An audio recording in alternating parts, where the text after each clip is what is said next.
Hello friends, সবাইকে স্বাগত জানাচ্ছি। চিন্তা করুন, এমন একটি দেশ যার আয়তন মাত্র 22,000 বর্গ কিলোমিটার আর জনসংখ্যা 10 লাখের চেয়েও কম। অর্থনীতিতে তার অবস্থান বর্তমান পৃথিবীর 29তম।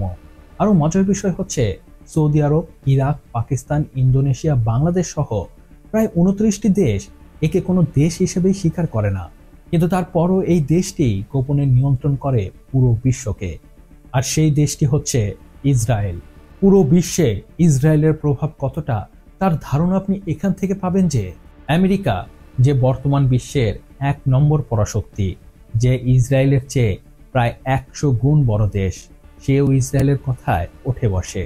তাই আপনি খেয়াল করলে দেখতে পাবেন যে সকল কাজের জন্য আমেরিকা অন্য দেশগুলো সমালোচনা করে, ঠিক সেই একই কাজের জন্য আমেরিকা শুধু ইসরায়েলকে অ্যাপ্রিসিয়েটই করে না, সাহায্যও করে।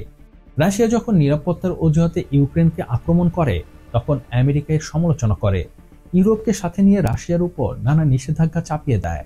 অথচ ঠিক একই সময়ে যখন ইসরায়েল ফিলিস্তিনের উপর হামলা চালায়, গাজাকে প্রায় মাটির সাথে মিশিয়ে দেয়, হাজার হাজার নিরপরাধ মানুষকে হত্যা করে, তখন আমেরিকা একে ইসরায়েলের আত্মরক্ষার কথা বলে বৈধতা দেয়, অস্ত্র সরবরাহ করে এবং অন্য কোনো দেশ যাতে ইসরায়েলের উপর হামলা চালিয়ে না দেয় তার জন্য বিশ্বকে হুমকি দেয় ও সৈন্য পাঠিয়ে ইসরায়েলের নিরাপত্তা নিশ্চিত করে। চায়না যখন তাইওয়ানকে নিজের দেশের অংশ হিসেবে দাবি করে, তখন আমেরিকা চায়নার সাথে যুদ্ধের হুমকি দেয়। কিন্তু ইসরায়েল যখন ফিলিস্তিনের পশ্চিম তীরের ভূমি অবৈধভাবে দখল করে নেয়, তখন আমেরিকার মুখ থেকে একটি টু শব্দও বের হয় না। ইয়েমেনে সাধারণ মানুষের জীবন যাচ্ছে এমন কারণ দেখিয়ে আমেরিকা সৌদি আরব থেকে তার সমর্থন তুলে নেয়, কিন্তু সারা বিশ্বের অব্যাহত চাপের পরেও গাজাতে ইসরায়েল গণহত্যা চালাচ্ছে এমন কথা আমেরিকা মানতে নারাজ। ট্রাম্প যখন প্রথমবার নির্বাচনে জয়লাভ করে, তখন রাশিয়া এতে হস্তক্ষেপ করেছে এমন অভিযোগ এনে তদন্ত হয়। কিন্তু ইসরায়েল যখন ঘোষণা দিয়ে জানায় তারা আমেরিকার নির্বাচন থেকে একজন অ্যান্টি ইসরায়েল প্রার্থীকে হারিয়ে দিয়েছে, তখন কিছুই হয় না। আমেরিকা কিছুই বলে না। এ থেকে আপনি বুঝতে পারবেন আমেরিকার উপর ইসরায়েলের প্রভাব কতটা। এখন বড় প্রশ্ন হচ্ছে, ইসরায়েল এটি কিভাবে করে? আমেরিকা, যে সারা বিশ্বকে গণতন্ত্র ও মানবাধিকারের পাঠ পড়ায়, তার সকল নীতি ইসরায়েলের সামনে কেন হাওয়া হয়ে যায়? তাই আজ জানার চেষ্টা করব এই ভিডিওটিতে। তো শুরু করা যাক।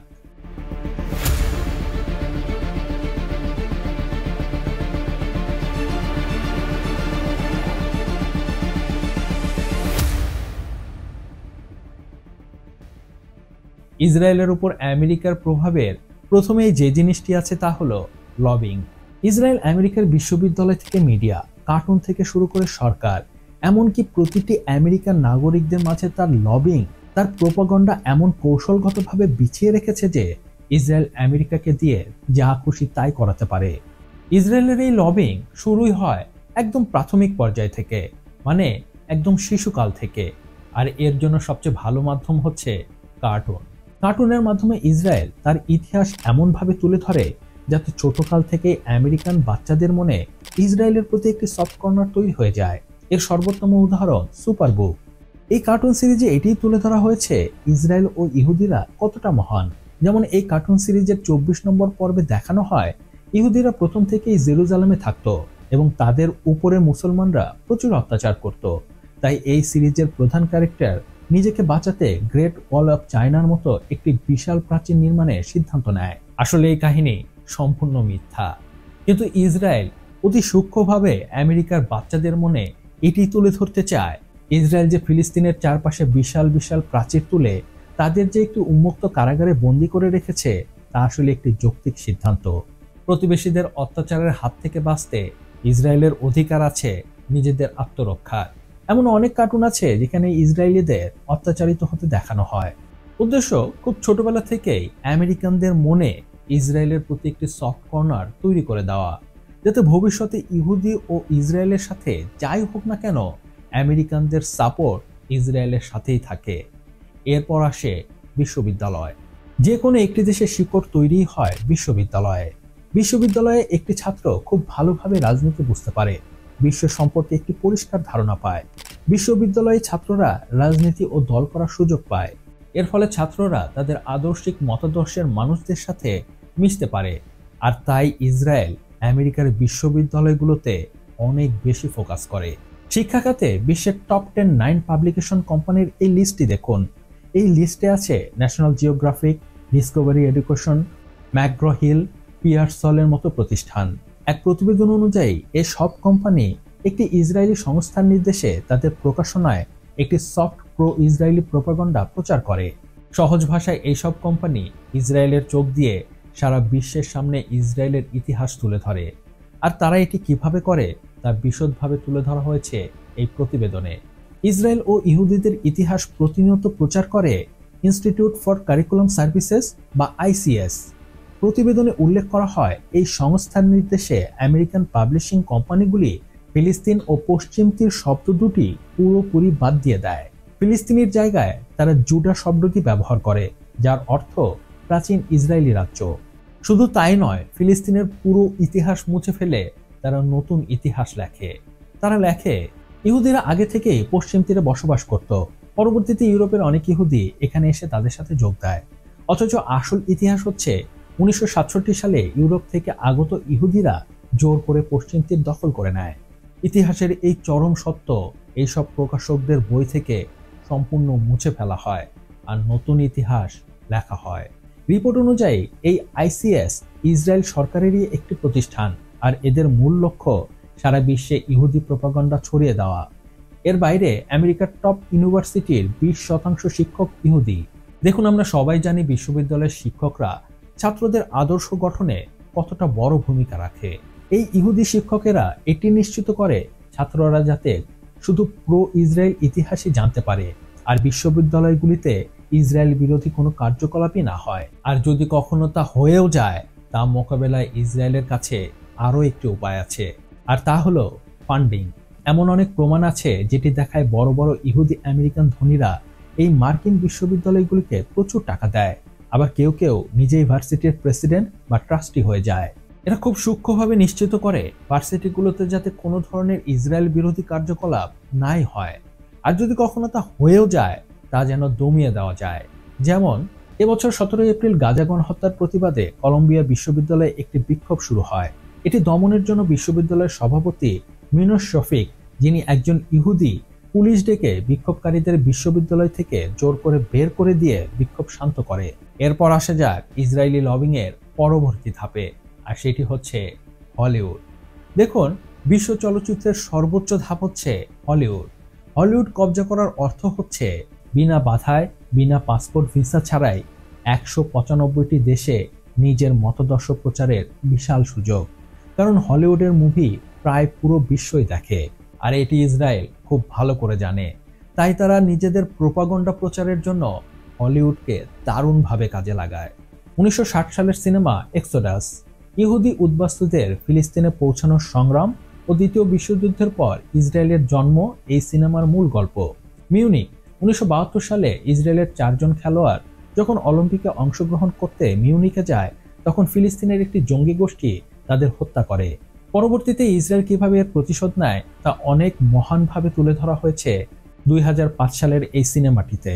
এরপর আছে দ্য সিজ। 1998 সালে নির্মিত এই সিনেমায় দেখানো হয় ফিলিস্তিনি সন্ত্রাসী গোষ্ঠীগুলো শুধু ইসরায়েল নয়, পুরো বিশ্ব, বিশেষ করে আমেরিকার জন্য কতটা বিপজ্জনক। কাল্পনিক এই সিনেমায় দেখানো হয় ফিলিস্তিনি একটি সন্ত্রাসী গোষ্ঠী আমেরিকার নিউ ইয়র্ক শহরে বোমা হামলা করে, আর আমেরিকা কিভাবে তার প্রতিশোধ নেয়। ওয়ার্লস উইথ বশির এই সিনেমায় 1982 সালের লেবানন যুদ্ধের কথা বলা হয়েছে, যেখানে দেখানো হয় লেবানন ইসরায়েল আক্রমণ করে আর ইসরায়েল কিভাবে তার প্রতিশোধ নেয়। আর অবশ্যই এই সব মুভিতে ইসরায়েলকে মহানভাবেই তুলে ধরা হয়েছে।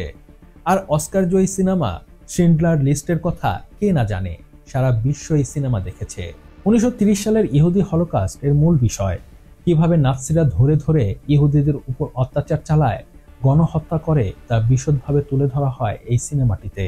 এমন অসংখ্য হলিউড সিনেমা আপনি পেয়ে যাবেন। এইসব সিনেমায় 3টি প্রধান মিল খুঁজে পাওয়া যায়, আর তা হচ্ছে 1. ইসরায়েলের প্রতি সহানুভূতি, 2. ইসরায়েলের সকল কার্যক্রমকে মহান করে তোলা, আর 3. এই ছবির সব পরিচালক আমেরিকান ইহুদি। এরা শুধু একা নন, হলিউডের 59% লেখক ও পরিচালক সবাই ইহুদি। শুধু তাই নয়, আমেরিকার 4টি বড় চলচ্চিত্র প্রযোজনা সংস্থার মালিকও ইহুদি।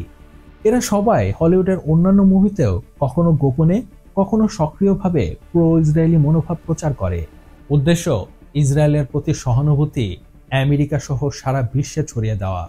এরপর আসে মিডিয়া। বর্তমানে আমেরিকার সংবাদ মাধ্যমগুলিকে সবচেয়ে বিশ্বাসযোগ্য সংবাদ মাধ্যম হিসেবে বিবেচনা করা হয়। তাই আপনি খেয়াল করলে দেখতে পাবেন আমাদের দেশের অনেক মিডিয়াও সংবাদের উৎস হিসেবে আমেরিকার মিডিয়ারই নাম লেখে। দ্য ইন্টারসেপ্ট নামের আরও একটি পত্রিকা এক রিপোর্ট প্রকাশ করে দেখায় new York Times, Washington post এবং লস অ্যাঞ্জেলস টাইমসের মতো প্রতিষ্ঠানকে ইসরায়েল কিভাবে নিয়ন্ত্রণ করে। এই রিপোর্ট আরও দেখায় ইসরায়েল ফিলিস্তিন যুদ্ধে আমেরিকান বিভিন্ন মিডিয়া কিভাবে ফিলিস্তিনের হতাহতের সংখ্যা কম করে দেখায় আর ইসরায়েলের সংখ্যা বাড়িয়ে মিথ্যা খবর প্রচার করে। দ্য নিউ রিপাবলিকের রিপোর্ট অনুযায়ী সিএনএন, এবিসি ও এনবিসি নিউজ চ্যানেলে কি প্রচার হবে ও কি প্রচার হবে না সবই ইসরায়েল নিয়ন্ত্রণ করে। 2023 সালের ইসরায়েল হামাস যুদ্ধ সম্পর্কে সিএনএন যা কিছু কভার করেছিল তা সরাসরি ইসরায়েলি প্রতিরক্ষা বাহিনী থেকে নিয়ন্ত্রণ করা হয়। আরও মজার বিষয় হচ্ছে সবচেয়ে বড় নিউজ আউটলেটগুলির 61 জন লেখকই ইসরায়েলপন্থী। এর বাইরে শীর্ষ 3টি নিউজ মিডিয়া কোম্পানির সিইও ইহুদি। অর্থাৎ সারা বিশ্ব যে সকল মিডিয়াগুলোকে ফলো করে, যে সকল মিডিয়া সারা বিশ্বের দৃষ্টিভঙ্গি তুলে ধরে, সে সব মিডিয়া নিয়ন্ত্রণ করে ইসরায়েল। এটি অনেক বড় ব্যাপার, কিন্তু এখানেই শেষ না। এরপর ইসরায়েল যা করে তা শুনলে আপনার মাথা খারাপ হয়ে যাবে। দেখুন, পৃথিবীর সবচেয়ে বেশি দেশ ও মানুষ খ্রিস্টান ধর্ম অনুসরণ করে, আর এখানে ইসরায়েল এমন একটি কৌশল অবলম্বন করে যাতে এক ঢিলে দুই পাখি মারে, আর সেটি হচ্ছে ধর্মের ব্যাখ্যা। যেমন তারা খুব সূক্ষ্মভাবে প্রচার করে ইসরায়েলের ইস্যু একটি রাজনৈতিক ইস্যু না, বরং এটি একটি ধর্মীয় ইস্যু। আমেরিকার প্রায় সব ধর্মগুরু, প্রায় সব প্রচারক ইসরায়েলকে এভাবেই সাধারণ মানুষের সামনে তুলে ধরে।